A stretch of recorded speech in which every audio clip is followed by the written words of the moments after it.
Hi everyone, so today we're taking a look at Wolfenstein The Old Blood, the follow-up and expansion pack to Wolfenstein New Order. Now, as you will be aware, I absolutely adore the new Wolfenstein game. When New Order was released, it was truly spectacular, and this expansion pack really does take everything Machine Gun Games learnt from the first, and has really applied it here to their expansion. Now, one of the interesting things is this is an expansion pack in the truest sense of the word, in the old school sense of the word. It's on at a budget price of £15, around $20, and it does pick up in a kind of gameplay sense exactly where the New Order leaves off. Not within the story, but within the kind of way that the game just drops you straight into action, action, action, action.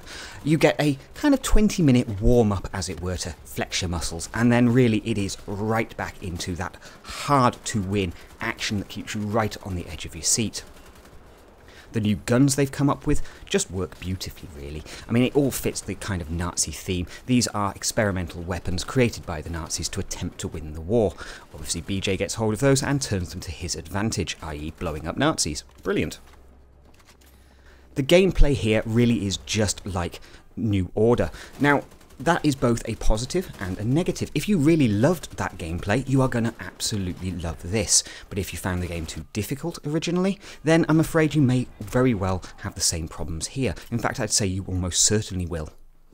This is a game that doesn't really care if you've played the previous Wolfenstein game. You could just jump straight in, but there's not a lot of character development here, unfortunately. It kind of almost feels like they've put together the levels, but not necessarily with the kind of same story, or even the same kind of love and attention to detail in the cutscenes that we had from the first game. But then again, this is about half the price of the first game as well. For me, I'm looking for more Nazi killing action, and Wolfenstein Old Blood absolutely ticks that box multiple times over. One of the things that I found really interesting this time around is the game engine itself is not annoying me to death. Now, previously, I had lots of problems with the id Tech 5 engine, that mega texture system, the way the data was streaming in if you turned around too fast, it was horrible at times. Here, I haven't actually noticed it, which is just fantastic, because now it feels like we get a game which has got phenomenal graphics with no downside. Brilliant. I mean, really, these are some of the most beautifully detailed but dark looking environments we've probably ever seen in a game, and they are just gorgeous when lit up with gunfire. It all gives a kind of beautiful feedback into the gameplay as you're playing, that this world is just alive with gunfire and evil Nazis. Just perfect, really.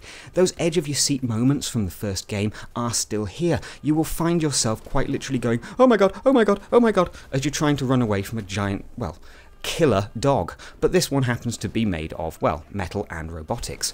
At the end of the day, the developers here have captured everything that was perfect with the first game, but given us more of it. Absolutely fine by me. Now, the story is spread over 8 chapters, and as I say, this is really a prequel to the first Wolfenstein game. It kind of picks up with BJ heading into the Wolfenstein castle, having been captured at some point, and having to basically fight his way out whilst attempting, hopefully, to rescue various people and obviously kill that really evil ultra-Nazi at the end. Now, it all works very, very well. I would have liked a little bit more character development, I think, just because we've become quite invested in this character, and just a little bit more texture there to his story would have been great. The stealth sections are a little bit irritating at times, but what you have to bear in mind is these are very much breaking up the action to give you those moments to breathe, because without them this game would be a little bit too visceral, I think. There are real moments where you can almost lose track and sense of what's going on within a fight, because there's just so much gunfire. And the frame rate nature at 60 frames a second on PC really kind of adds to that. You're getting so much information so quickly, it feels like you're playing, well, the very best of first-person shooters from over the years, all kind of folded into one visceral game type. I mean, it just is fantastic. And once again, the developers have decided just to focus on single player here. There's no multiplayer component at all.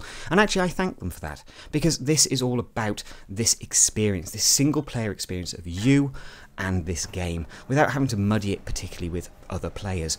Now in future I would love to see a co-op version of this game. I think it could really work well, but what they've delivered is well worth £15. The polish here is really excellent, the improvements to the engine are outstanding, and the gameplay underlying it all is absolutely Wolfenstein to its core. I cannot recommend this game enough, and looking around the web, so are an awful lot of gamers. This one has yet again absolutely nailed what Wolfenstein actually is, and it shows that the developers have got a great love and this franchise is in very good hands.